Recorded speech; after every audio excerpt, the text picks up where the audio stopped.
जगद्व्यापिके विश्वरूपे नमस्ते जगद्वन्द्यपादारविन्दे नमस्ते जगत्तारिणि त्राहि दुर्गे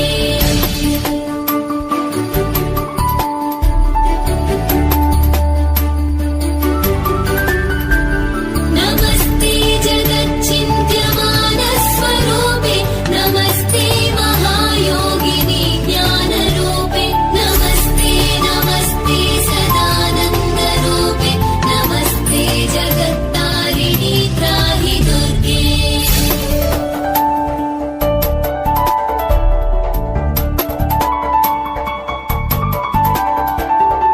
नमो देवि दुर्गे शिवे भीमनादे सरस्वत्यरुन्धत्यमोघस्वरूपे विभूतिश्च